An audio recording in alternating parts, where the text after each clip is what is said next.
الحمد لله رب العالمين، والصلاة والسلام على سيد الأنبياء والمرسلين وعلى آله وصحبه أجمعين. أما بعد، أعوذ بالله من الشيطان الرجيم. بسم الله الرحمن الرحيم. والمؤمنون والمؤمنات بعضهم أولياء بعض، يأمرون بالمعروف وينهون عن المنكر ويقيمون الصلاة ويؤتون الزكاة ويطيعون الله ورسوله. قال النبي صلى الله عليه وسلم: خير متاع الدنيا المرأة الصالحة، أو كما قال عليه الصلاة والسلام. عزیز طالبات، ہمیں آج کے آپ کے اس پروگرام کو سن کر کے بے حد خوشی ہو رہی ہے۔ اس بات کی خوشی ہے کہ ہم نے اپنی تعلیم کی ایک منزل مکمل کی ہے۔ پہلی منزل عام طور پر دشوار گزار منزل ہوتی ہے۔ ذہن کو لگانے کے لیے، فکر کو بنانے کے لیے، نظام کو مرتب کرنے کے لیے، اپنی ایک تعلیم سے دوسری تعلیم کی طرف اپنے رخ کو پھیرنے کے لیے یہ ایک مشکل مرحلہ ہوتا ہے۔ اور یہ مشکل مرحلہ اس اعتبار سے بھی تھا کہ یہ تعلیم فزیکل نہیں تھی بلکہ آن لائن تھی، جس میں ہم سب صرف آواز کے ساتھ ایک دوسرے کے ساتھ جڑے ہوئے ہیں۔ اس کے اندر یقینی طور پر تعلیم کے جو بعض دوسرے تقاضے اور لوازمات ہیں وہ پورے نہیں ہو پاتے۔ تعلیم کے اندر جس درجے کا استحضار ہونا چاہیے، جس درجے کی بیدار مغزی ہونی چاہیے، اور جو آمنے اور سامنے میں تعلیم کے جو فوائد ہوتے ہیں وہ اس درجے کے بہرحال آن لائن کے اندر ہم نہیں حاصل کر پاتے۔ لیکن میں آپ لوگوں کا شکر گزار ہوں اور آپ لوگوں کو مبارکباد پیش کرتا ہوں کہ آپ لوگوں نے آن لائن کے اس نظام کے اندر بھی بھرپور دلچسپی لی، اور اس نظام کو آپ لوگوں نے اپنی تعلیم کے لیے جس حد تک مفید بنانا تھا اس حد تک آپ نے اس کو اپنے لیے مفید بنایا ہے۔ اس میں کوئی شک نہیں ہے، اور اس کا اظہار ہونا چاہیے کہ بعض طالبات کی طرف سے وہ کچھ بے توجہی ہوئی ہے، اور انہوں نے امتحان کے زمانے میں اس کا احساس بھی کیا، اور انہیں لگا کہ ہمیں جس درجے محنت ہونی چاہیے ہماری طرف سے وہ نہیں ہو سکی ہے، اور انہوں نے ہمت بھی کی ہے اور عزم اور ارادہ بھی کیا ہے کہ آئندہ ہم تعلیم کے جو تقاضے ہیں اس کو ہم پورا کریں گے۔ لیکن بہرحال مجھے خوشی ہے، اور میں نے کہا کہ پہلی جو منزل ہوتی ہے وہ مشکل ترین منزل ہوتی ہے، اور اس میں آپ حضرات نے کامیابی حاصل کی ہے، اور مجھے لگتا ہے کہ نتیجہ بھی آپ حضرات کا اچھا آیا ہے اور اطمینان بخش نتیجہ ہے۔ اور نتیجے سے اوپر یہ ہے کہ خود آپ کے اندر ایک تبدیلی آئی ہے، اور ہمیں امید یہ ہے کہ انشاءاللہ ہمارا یہ سفر اور ہمارا یہ قافلہ جس طرح آگے بڑھے گا، خود اپنے اندر ہم ایک تبدیلی اور ایک انقلاب پیدا کریں گے۔ میں آج کے اس پروگرام میں تین باتوں کی طرف آپ کو متوجہ کرنا چاہتا ہوں۔ پہلی بات تو یہ کہ علم کا حاصل کرنا ہم سب کی ضروری ہے، کے لیے ضروری ہے۔ دوسری چیز یہ کہ خواتین بھی میدان علم کے اندر اونچے سے اونچے مقام پر پہنچ سکتی ہیں، اور ہمارے پاس ایسی بہت ساری تاریخ موجود ہے جس کے اندر خواتین نے بڑا اونچا مقام حاصل کیا، بلکہ تاریخ کو اگر ہم پڑھیں گے تو دیکھیں گے کہ خواتین بھی علم کے میدان میں مردوں سے کہیں کم نظر نہیں آتی۔ اور تیسری بات جو میں آپ کے سامنے رکھنا چاہوں گا کہ اس تعلیم کے ذریعے سے آپ سماج کے اندر اصلاح کا کس طرح کام انجام دے سکتی۔ اس تعلیم کے ذریعے سے جو مثبت نتائج اور جو مثبت اس کے فائدے ہیں وہ کس طرح حاصل ہو سکتے ہیں۔ کوئی دیکھنے والا، آپ کو ملنے والا، آپ کو جاننے والا کس طرح یہ محسوس کر سکتا ہے کہ آپ نے دین کا علم حاصل کیا ہے اور اس تعلیم کا آپ کے اوپر اثرات ہیں۔ اس پہ ہم انشاءاللہ مختصر طور پہ آپ کے سامنے بات رکھنے کی کوشش کریں گے۔ پہلی بات جو میں نے آپ کے سامنے رکھی کہ دین کا علم حاصل کرنا یہ سب کے لیے ضروری ہے۔ آپ اس چیز کو دیکھیے کہ حدیث کے اندر آپ صلی اللہ علیہ وسلم نے فرمایا علم کا حاصل کرنا مردوں کے لیے بھی اور عورتوں کے لیے بھی فرض۔ یہ بہت ساری جگہوں پر قرآن کے اندر بھی اور حدیث کے اندر بھی تو خواتین کا نام صراحت کے ساتھ آیا ہے، اور بعض جگہوں پہ خواتین کا نام نہیں ہے بلکہ وہاں پر مذکر کے صیغے استعمال ہوئے ہیں، لیکن اس میں بھی مخاطب دونوں ہی ہیں، مرد حضرات بھی اس کے مخاطب ہیں اور عورتیں بھی اس کے مخاطب۔ قرآن کریم میں جہاں کہیں اقیم الصلاۃ کا لفظ آیا ہے، نماز قائم کرو، اس کا یہ مطلب نہیں ہے کہ وہ صرف مردوں سے کہا گیا ہے کہ نماز قائم کریں۔ قرآن کریم کے اندر جہاں کہیں بھی یہ آیا ہے کہ زکوٰۃ دیں یا روزہ رکھیں، اس کا کہ مخاطب صرف مرد حضرات نہیں ہے، بلکہ اس کے مخاطب جس طرح مرد حضرات ہیں اسی طرح اس کے مخاطب عورتیں بھی۔ قرآن کریم کے اندر اللہ تعالیٰ نے فرمایا کہ هل يستوي الذين يعلمون والذين لا يعلمون، کہ علم حاصل کرنے والے ہیں اور کیا بغیر علم حاصل کیے ہوئے دونوں برابر ہو سکتے ہیں۔ یہ استفہام انکاری کہتے ہیں اسے، یعنی قرآن کا انداز اور قرآن کی تعبیر یہ بتاتی ہے کہ علم حاصل کرنے والے اور وہ لوگ جو علم حاصل کیے ہوئے نہیں ہیں یہ دونوں برابر نہیں ہو سکتے۔ علم حاصل کرنے والوں کا مقام بہت اونچا ہے ان کے مقابلے میں جنہوں نے علم حاصل نہیں کیا، اور اس علم کے حاصل کرنے میں جن کے مقام کی بلندی ہوگی اس بلندی کے اندر مرد حضرات بھی ہیں اور عورتیں بھی۔ خواتین بھی میں جو علم حاصل کی ہوئی ہیں وہ ان خواتین کے مقابلے میں بلند ہوگی جن کے پاس شریعت کا، سنت کا، اسلام کا وہ علم نہیں ہے۔ تو یہ ایک بنیادی چیز ہے، اور یہ دیکھیے کہ علم کے بغیر نہ انسان صحیح طور پر عمل پہ قائم ہو سکتا ہے، نہ انسان صحیح طور پر اصلاح کے اوپر قائم ہو سکتا ہے، نہ انسان صحیح طور پہ صحیح سوچ پر آ سکتا ہے، صحیح فکر پہ آ سکتا ہے۔ گویا کہ عمل کے لیے، اصلاح کے لیے، اپنی زندگی میں انقلاب کے لیے، تبدیلی کے لیے یہ علم ضروری ہے۔ اگر آپ نماز پڑھتے ہیں تو فقہا کہتے ہیں کہ بھئی نماز جن کے اوپر فرض ہے ان کے اوپر نماز کا علم حاصل کرنا بھی فرض ہے۔ ایسا نہیں ہے کہ صرف نماز فرض ہے بلکہ ان کے لیے نماز کا علم حاصل کرنا بھی فرض ہے، اور اگر بغیر علم حاصل کیا آپ نماز پڑھتی ہیں اور آپ کی نماز اگر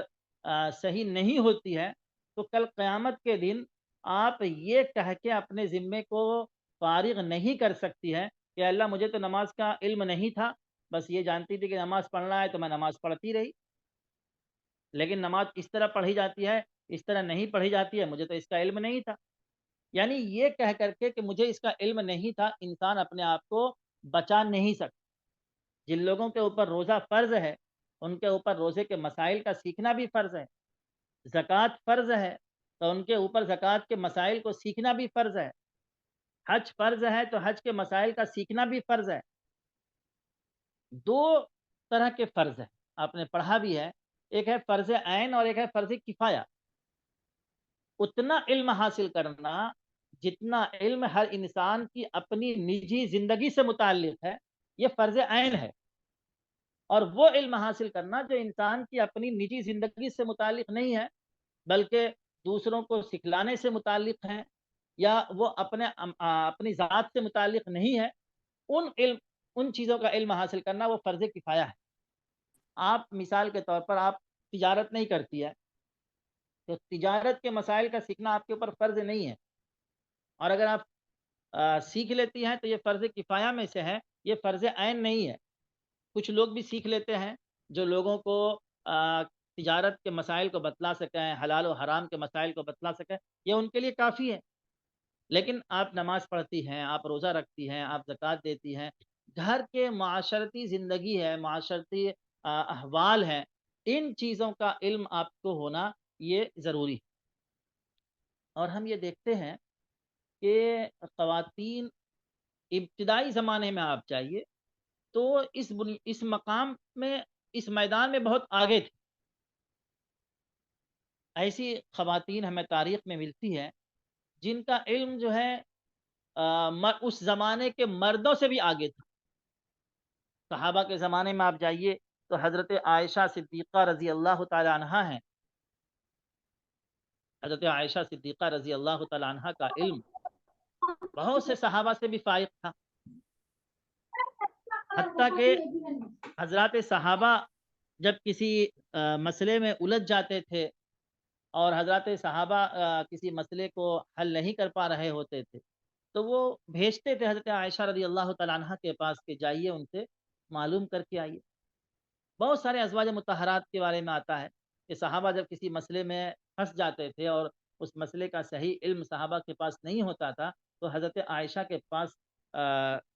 بھیجتے تھے۔ حضرت عائشہ سے صحابہ میں سے اور تابعین میں سے بہت سے لوگوں نے علم حاصل کیا ہے۔ تاریخ میں بھی ایسا ملتا ہے کہ خود مسجد نبوی کے اندر اور مسجد حرام کے اندر خواتین باضابطہ درس دیا کرتی تھی اور ان سے مرد حضرات علم حاصل کیا کرتے تھے۔ یہ تو بہت سے لوگوں نے لکھا ہے کہ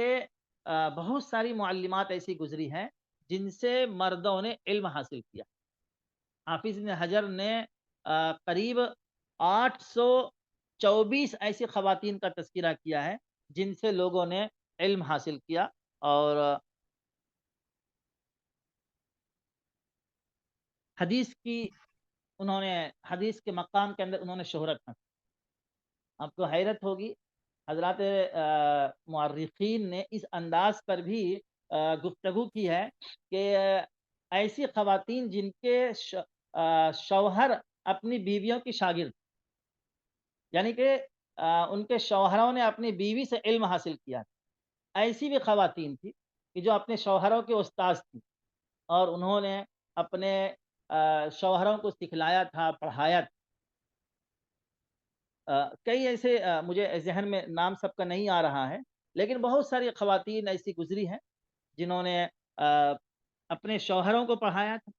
حافظ مزی کا نام جو ہے علمی حلقے میں بہت مشہور ہے۔ حافظ مزی یہ حدیث کے باب میں، خاص طور پر جرح و تعدیل کے باب میں بڑا اونچا مقام رکھتے ہیں۔ ان کی کتابیں ہیں تہذیب الکمال وغیرہ، 20 ضخیم جلدوں کے اندر ان کی کتابیں ہیں۔ ان کی اہلیہ، ان کا نام عائشہ تھا اور لقب ام فاطمہ تھا ان کا، ام فاطمہ کے نام سے وہ مشہور تھی۔ وہ فن قرت کے اندر امام کے درجے مانی جاتی تھی۔ فن قرت کے اندر یعنی بہت بڑی اپنے زمانے کی وہ قاریہ تھی، اور قرت کے اندر وہ بہت اونچا مقام رکھتی۔ ایک نام آتا ہے فاطمہ بنت عبد المنذر کا، فاطمہ بنت عبد المنذر بن زبیر بن عوام۔ انہوں نے احادیث تو اپنی دادی اسما بنت ابی بکر سے حاصل کی، اور ان کے شوہر ہیں ہشام بن عروہ۔ ہشام بن عروہ کی بہت محدثین میں ہیں، اور بڑے بڑے لوگوں نے ان سے حدیث حاصل کیا ہے۔ ہشام بن عروہ سے امام مالک رحمۃ اللہ علیہ کا بھی نام آتا ہے ہشام بن عروہ سے علم حاصل کرنے میں۔ ہشام بن عروہ نے بہت ساری روایتیں اپنی بیوی فاطمہ بنت منذر کے حوالے سے نقل، یعنی کہ وہ روایت انہوں نے اپنی بیوی فاطمہ بنت منذر سے روایت کی ہے، اور وہ روایت پھر آگے چلی ہے۔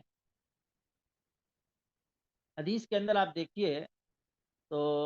بخاری شریف کا سب سے اونچا مقام ہے، اصح الکتب بعد اللہ کہا جاتا ہے، سب سے اونچا مقام بخاری کا ہے حدیث کے اندر۔ اس قرآن کریم کے بعد اگر کسی کتاب کا درجہ ہے تو وہ بخاری شریف کا درجہ، اور ہمارے مدارس کے اندر بخاری شریف کی ہی تعلیم کے بعد طلبہ کو سند فضیلت دی جاتی ہے اور اس کو فاضل مانا جاتا ہے۔ بخاری شریف کی بے شمار خواتین ایسی گزری ہیں جنہوں نے پوری زندگی بخاری شریف کا درس۔ خود بخاری کا جو صحیح نسخہ ہے وہ ایک خاتون کے حوالے سے ہی مروی ہے۔ حافظ ابن ایک ڈاکٹر عزوز گزرے ہیں حال فی الحال میں ہی، انہوں نے لکھا ہے کہ 11 خواتین ایسی تھیں جنہوں نے پوری زندگی بخاری شریف کے لیے وقف کر دی، پوری زندگی انہوں نے بخاری شریف کا درس۔ تو یہ آپ اندازہ لگائیے کہ کس درجے کی خواتین ہماری تاریخ اسلام کے اندر گزری ہیں۔ آپ کو دلچسپ بات بتاؤں کہ شیخ محمد بن احمد سمرقندی یہ بہت بڑے فقیہ ہیں، احناف کے بڑے فقہا میں شمار ہوتا ہے۔ انہوں نے کتاب لکھی ہے تحفۃ الفقہا کے نام۔ ان کی جو صاحبزادی تھی فاطمہ بنت محمد، یہ فاطمہ پورے تحفۃ الفقہا کی حافظہ تھی، پوری کتاب ان کو یاد، اور ان کے پاس علم کا مقام حال یہ تھا کہ وہ شیخ محمد کے پاس محمد بن احمد کے پاس جو کوئی فتویٰ آتا تھا تو وہ فتویٰ اپنی صاحبزادی کو دے دیتی تھی، اور وہ صاحبزادی ان کا جواب لکھتی تھی، اور پھر شیخ محمد اور ان کی صاحبزادی فاطمہ بنت محمد دونوں کے دستخط کے ساتھ وہ فتویٰ جاری ہوتا تھا۔ ایک اونچا ایک شور تھا اس زمانے میں ان کا، اور بڑے بڑے گھرانے سے ان کے رشتے آ رہے تھے نکاح کے، لیکن شیخ محمد نے کبھی جواب نہیں دیا۔ شیخ محمد کے ہی ایک شاگرد تھے ابو بکر بن مسعود کاسانی، انہوں نے ایک دبے لفظوں میں اپنی خواہش کا اظہار کیا، تو شیخ محمد نے کہا کہ تم تحفہ کی شرح لکھ دو، اور اگر وہ شرح مجھے پسند آئی تو میں اپنی صاحبزادی کا نکاح تم سے کروں۔ تو شیخ ابو بکر بن مسعود کاسانی نے جو ہے بڑی محنت سے شرح لکھی تحفۃ الفقہا کی، جو بدائع الصنائع کے نام سے مشہور ہے۔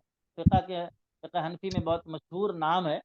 ہو سکتا ہے ابھی آپ وہ نام نہ سنے ہوں، لیکن آگے آپ جب پڑھیں گے تو یہ نام سنیں گی، بدائع الصنائع کا۔ کہتے ہیں کہ حسن ترتیب کے اعتبار سے وہ ایک لاجواب کتاب، اور جو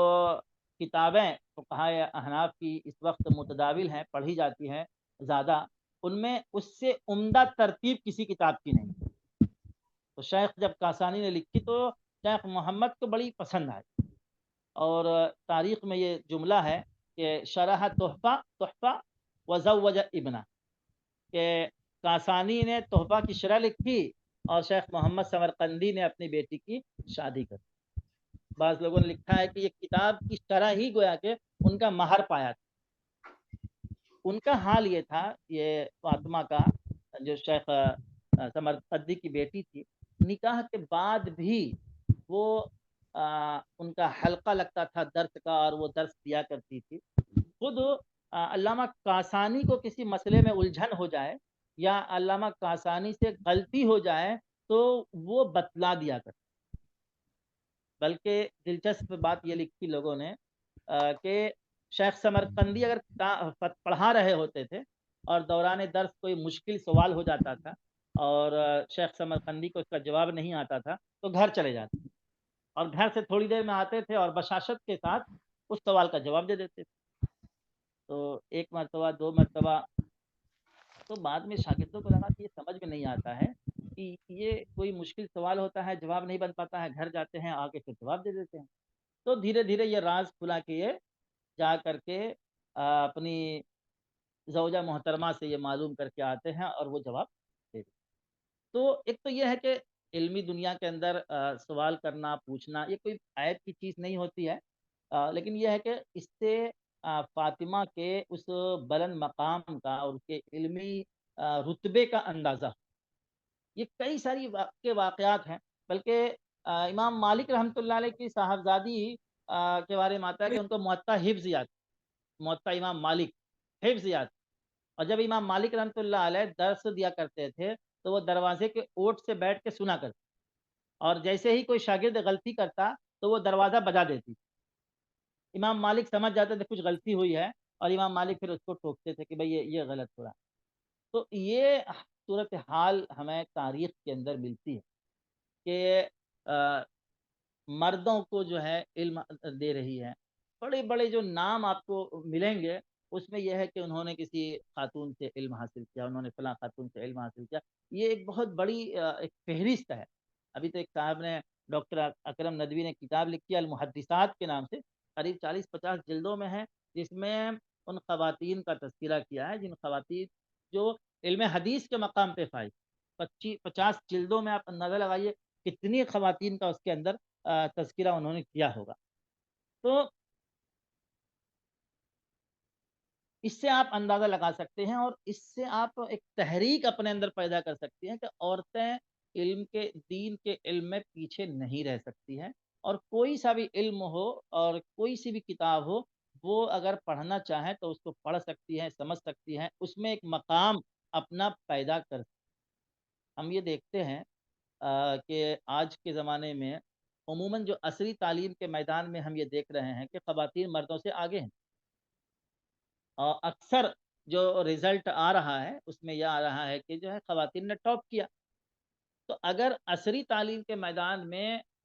ہماری بہنیں، ہماری بچیاں یہ ٹاپ کر سکتی ہیں، ایک اعلیٰ مقام حاصل کر سکتی ہیں، تو میں سمجھتا ہوں کہ دینی تعلیم کے مقام کے اندر بھی آج بھی ہماری بچیاں یہ مقام حاصل کر سکتی ہیں، ہماری بہنیں یہ مقام حاصل کر سکتی ہیں کہ وہ دینی تعلیم کے اندر اس مقام تک پہنچے. ایک چیز بعض مورخین نے لکھی ہے کہ خواتین نے ہمیشہ تعلیم دی ہے، لیکن لکھنے کا رواج خواتین میں شروع سے کم رہا.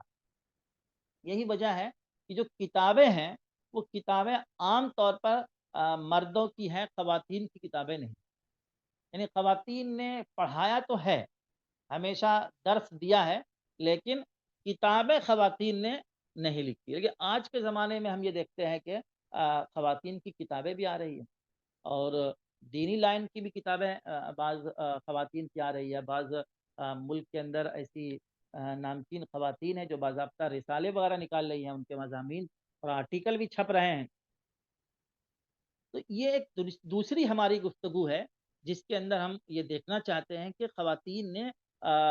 تعلیم کے میدان میں بڑا اونچا مقام حاصل کیا ہے، اور دینی تعلیم کے مقام کے اندر بھی بہت اونچا مقام ان کا تھا، اور انہوں نے مردوں کو پڑھایا ہے. اور بڑے بڑے جو محدثین گزرے ہیں، بڑے بڑے جو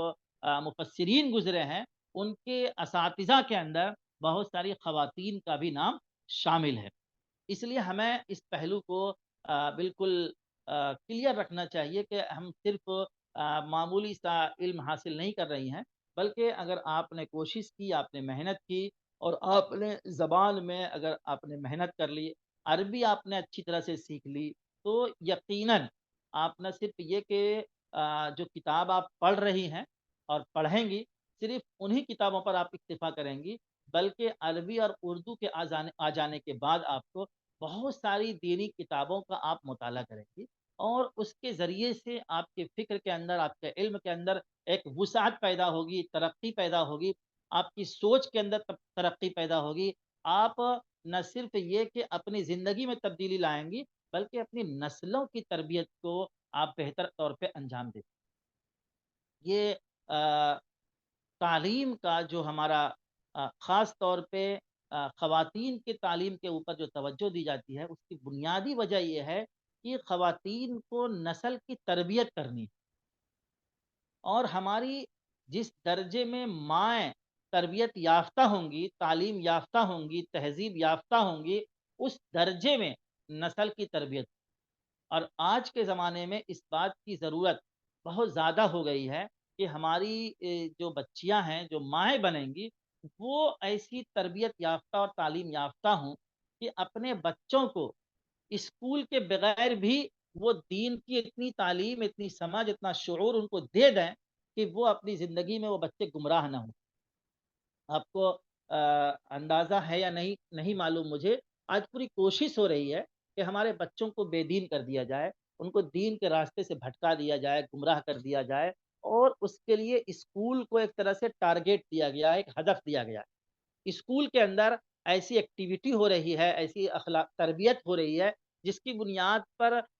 ایک بچہ سب کچھ رہے، مسلمان نہ رہ سکے۔ اور اگر آج کی جو صورتحال ہے کہ اگر کوئی بچہ مسلم بچہ صرف اسکول کی تعلیم پر اکتفا کیے ہوئے ہے، تو وہ یقین جانیے کہ اس کے پاس شریعت کا اور سنت کا، اسلام کا علم نہیں۔ اور جب اسلام کا علم اس کے پاس نہیں ہے، اسلام کی تعلیم اس کے پاس نہیں ہے، تو وہ دنیا کے اندر بہت کچھ ہو سکتا ہے، لیکن وہ صحیح طور پر مسلمان نہیں ہو سکتا، اللہ کا بندہ نہیں ہو سکتا ہے، خدا کا فرما بردار نہیں ہو سکتا ہے، نبی صلی اللہ علیہ وسلم کا سے محبت کرنے والا اور آپ کی سنت سے محبت کرنے والا، آپ کی سنت کی پیروی کرنے والا نہیں ہو سکتا۔ اسی لیے کہ سنت کیا چیز ہے اس کو معلوم ہی نہیں ہے، سنت پر عمل کرنا کیا چیز ہے اس کو معلوم ہی نہیں ہے۔ آج اگر ہماری بہنیں اور ہماری بچیاں دینی تعلیم سے آراستہ ہوں گی، تو یہ اپنے بچوں کو گھر کے اندر اتنی تعلیم دے دیں گی، دینی تعلیم اتنی دے دیں گی کہ کوئی اسکول اور کوئی ادارہ ان کو کبھی گمراہ نہیں کرتا۔ یہ گویا کہ یہ تعلیم گویا کہ ہمارے آئندہ نسلوں کی ایمان کی حفاظت کا ایک ذریعہ بنے گا۔ اس جملے کو آپ سمجھیے، اور اس جملے کی اہمیت کو آپ سمجھیے کہ ہم جو تعلیم دے رہے ہیں، اس تعلیم کا ایک بنیادی مقصد یہ ہے کہ اس کے ذریعے سے ہم آنے والے نسلوں کے، آنے والے اپنے بچوں کے ایمان کی حفاظت کا ایک سامان پیدا کریں۔ اس کے ذریعے سے ہم یہ کوشش کر رہے ہیں کہ ہمارے جو بچے ہوں گے آئندہ آنے والے، وہ اسلام سے بھٹک نہ جائیں، ان کو کلمہ پہلے سے معلوم ہوگا، ان کو نماز پہلے سے معلوم ہوگی، ان کو اللہ کیا ہے، ایمان کیا ہے، کفر کیا ہے، شرک کیا ہے، کفر اور شرک کتنا بڑا گناہ ہے، یہ مائیں اور بچوں کی خود تربیت۔ اور ماں کے گود سے بڑا کوئی گود نہیں، ماں کے گود سے بڑا اور ماں کی تربیت سے بڑا کوئی اسکول اور کوئی ادارہ نہیں۔ جتنے بہتر انداز پہ ماں اپنے بچوں کی تربیت کر سکتی ہے، اتنے بہتر انداز پہ کوئی ادارہ اور کوئی اسکول نہیں کر سکتا۔ یہ ایک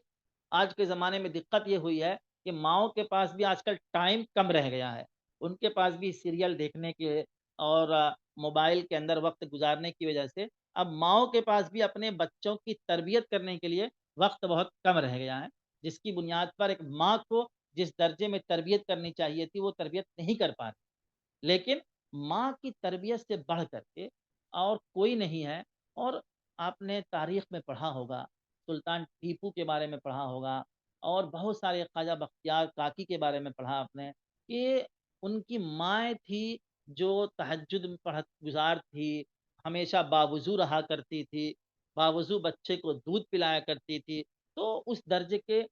بچے پیدا ہوئے۔ نے غالباً آپ لوگوں کو سنایا بھی ہوگا سعید نورسی کا واقعہ کہ ترکی کے اندر کمال اتا ترک کے زمانے میں اسلام کو بالکل کھرچ کھرچ کے مٹا دیا گیا۔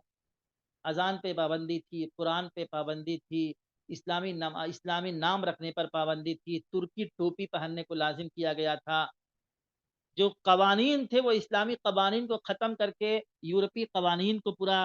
نافذ کیا گیا تھا، بالکل ایک طرح سے کھرچ دیا گیا۔ اس زمانے میں یہ سعید نورسی نے بڑا کام کیا، بڑا انقلاب پیدا کیا، اور آج جو ہم کو ترکی کے اندر اسلامیات کی ایک چمک دکھائی دے رہی ہے، اسلامیات کی ایک روشنی دکھائی دے رہی ہے، اسلامی فکر کے جو لوگ وہاں پر دکھائی دے رہے ہیں، اس میں سعید نورسی کا بڑا کردار ہے۔ سعید نورسی کے بارے میں میں نے کتابوں میں پڑھا کہ جب وہ اچھے شعور کی عمر کو پہنچ گئے تھے تو اللہ تعالیٰ نے حافظہ بڑا غضب کر دیا۔ ایک مرتبہ جو بات وہ سن لیتے تھے وہ بات ان کو یاد ہے، اور دوبارہ آپ ان سے امتحان لینا چاہیں تو لے سکتے ہیں، الٹ کے پلٹ کے آگے پیچھے کر کے جس طرح سے بھی آپ ان کا امتحان لینا چاہیں۔ ان کے بعد اساتذہ بڑے حیران تھے کہ آخر ایک مرتبہ تو سعید نورسی گئے اور ایک کتاب ختم ہوئی، نحو کی کوئی کتاب تھی وہ ختم ہوئی، تو سعید اس کے استاد نے کہا کہ ایسا کرو کہ ملا جامی پڑھ لو، کہا وہ تو میں نے پڑھ لی ہے۔ تو انہوں نے کہا کہ ٹھیک ہے ایسا کرو کہ الفیہ ابن مالک پڑھ لو، کہا وہ تو میں نے پڑھ رکھی ہے۔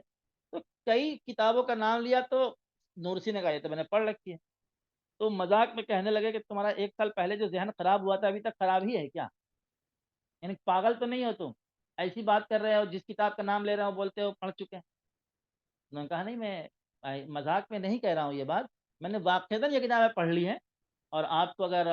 میرا امتحان لینا ہو تو آپ امتحان لے سکتے۔ امتحان لیا گیا، کیونکہ جب آدمی کوئی بہت بڑا ہوتا ہے تو اس کے مخالفین بھی ہوتے ہیں، تو سعید نورسی کی اس مقبولیت کو دیکھ کے لوگ بہت پریشان تھے، تو مختلف طرح سے ان کا امتحان لیا گیا، اور سعید نورسی امتحان میں زبردست طریقے سے کامیاب، کوئی سوال کہیں سے ہو جائے، کہتے ہیں کہ وہ 90 کتابیں انہوں نے پڑھی تھی درسیات کے طور پہ، تو وہ 90 کتابیں ان کو حفظ یاد تھی، اور وہ اسلامیات کی نہیں، سائنس کی، تھیولوجی کی، کیمسٹری کی، بایولوجی کی، فزکس کی، اس ان فنون کی کتابیں ان کو زبانی یاد تھی، 90 کتابیں پوری، جو چاہے جہاں سے پوچھ۔ ان کے ایک استاذ کو یہ ہوا کہ آخر ایک بچے کے اندر اس درجہ ذہانت، اس درجہ کمال، اس درجہ حافظہ اور اس درجہ تقوی اور نیکی کہاں سے پیدا ہو؟ سعید نورسی کے تقوی کا حال یہ تھا کہ ایک ترکی کے اندر ایک علاقہ تھا وان، وہاں علم حاصل کرنے کے لیے گئے، تو وہاں کا جو گورنر تھا وہ بڑا نیک، علماء پرور تھا، تو انہوں نے اپنے ہی محل کے اندر ان لوگوں کو رکھا تھا پڑھنے کے لیے۔ اس گورنر کی کئی بچیاں تھیں، اور ظاہر سی بات ہے کہ گورنر کی بچیاں ہیں تو ایک اعلیٰ معیار کی بچیاں ہوں گی۔ سعید نورسی اس گھر میں 2 سال رہے اور کبھی انہوں نے نگاہ اٹھا کر کے ان بچیوں کی طرف نہیں۔ ان کے ساتھیوں نے پوچھا تو انہوں نے کہا کہ مجھے علم کی کا یہ مقام اور علم کی یہ غیرت مجھے اس سے مانے ہے کہ میں جو ہے کسی خاتون کی طرف نگاہ اٹھا کر کے میں اس درجہ سعید نورسی کے اندر تقوی اور پاکیزگی تھی، کبھی کسی خاتون کی طرف انہوں نے نظر اٹھا کر کے نہیں۔ تو ان کے استاذ کے اندر یہ عجیب و غریب یہ ہوا کہ بھائی ایک بچے کے اندر ایسی صفات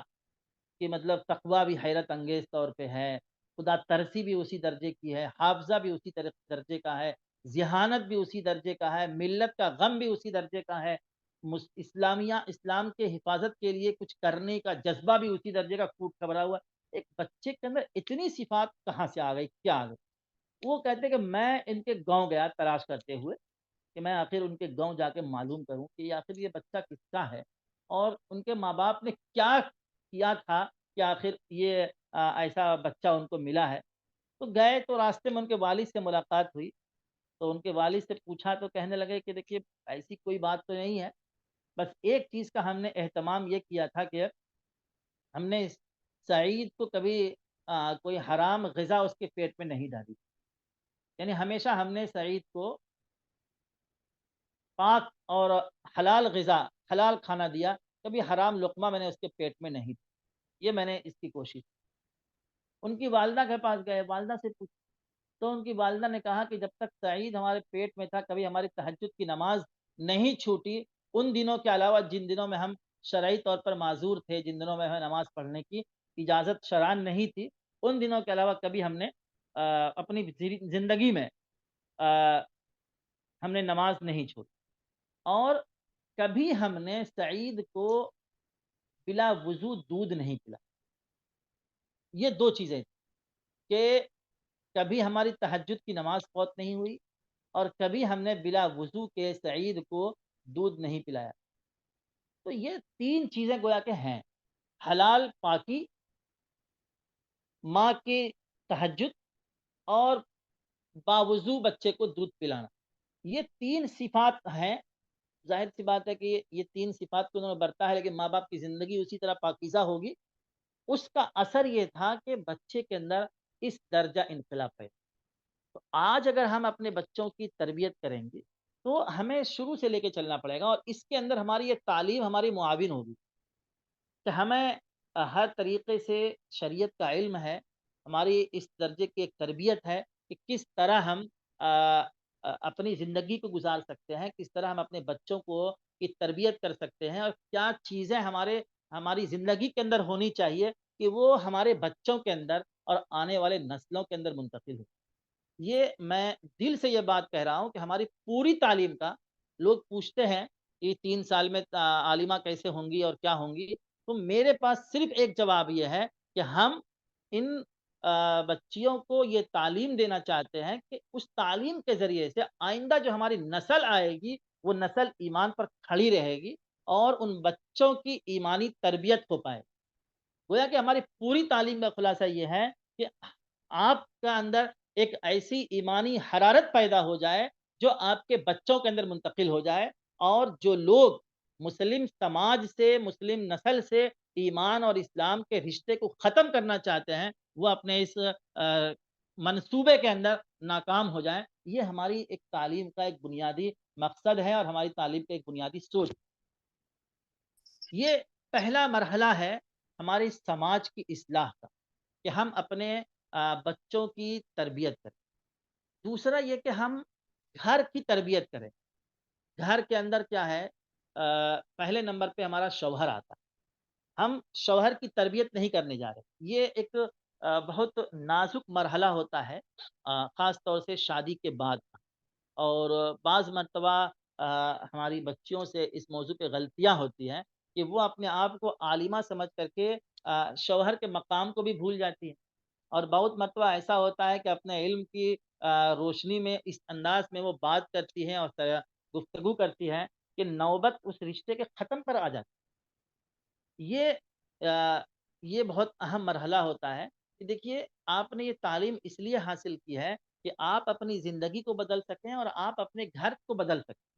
آپ صلی اللہ علیہ وسلم نے ایسی خاتون کے لیے دعا فرمائی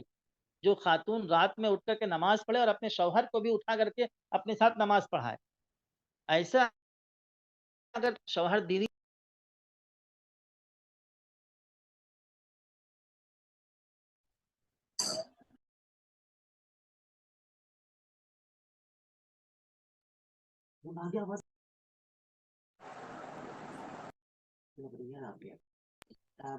مفتی صاحب ڈسکنیکٹ ہو گئے۔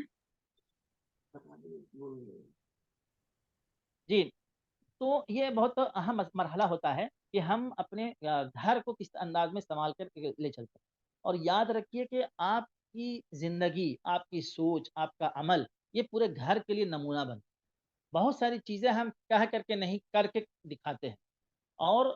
وہ لوگ زیادہ کامیاب ہوتے ہیں جو بجائے اپنی زبان کے اپنے عمل کو آئیڈیل اور اپنے عمل کو نمونہ بنائیں۔ اس کو آپ ذہن میں رکھیے، اور صرف یہی نہیں کہ ہم اپنے گھر کو اپنے عمل سے نمونہ بنا سکتے ہیں، بلکہ آس پڑوس کے اندر بھی اگر پھیلی ہوئی بے دینی ہو تو اس بے دینی کے خاتمے کے لیے اپنی جد و جہد کو کر سکتے ہیں۔ جو تعلیم آپ حاصل کر رہی ہیں، جو ایک تربیت اور جو ایک درد آپ اپنے اندر پیدا کریں گی، اس کا ایک عملی نتیجہ یہ ہوگا کہ آپ سماج کے اندر، گھر میں، پڑوس میں اس طرح کے اجتماعات کریں گی جہاں پہ خواتین کو آپ جمع کر کے ان کے اندر بھی وہ اسپرٹ پیدا کر سکتی ہیں جو اسپرٹ آپ کے اندر پیدا ہوں گی اور ہو رہی ہیں۔ اللہ تعالیٰ سے یہ دعا ہے کہ اللہ تعالیٰ آپ کے اس پڑھنے کو قبول فرمائے، اور اس تعلیم کے جو بہتر اور مفید نتیجے ہو سکتے ہیں، اللہ تعالیٰ اس بہتر اور مفید نتیجے سے ہم سب کو برابر فرمائے۔ اس تعلیم آمین۔ کے ذریعے سے اللہ تعالیٰ ہماری دنیا کو بھی بہتر بنائے اور ہماری آخرت کو بھی بہتر بنائے۔ جو تعلیم کے ہمارے بنیادی مقاصد ہیں، اپنی تربیت کا ہونا، اپنے اندر دینی شعور کا پیدا ہونا، عمل کا قائم ہونا، اپنی نسل کی تربیت کرنا، اللہ تعالیٰ ان چیزوں سے ہمیں حصہ پانے والا بنائے، اور اپنی نسل کی صحیح تربیت کرنے والا بنائے۔ اللہ تعالیٰ ہمارے اس کہنے کو قبول فرمائے۔ اور خدا کرے کہ یہ باتیں آپ کے کام آئیں اور آپ کی زندگی کے اندر اور آپ کے عمل کے اندر معاون ثابت ہوں. وآخر دعوانا ان الحمد للہ رب العالمین.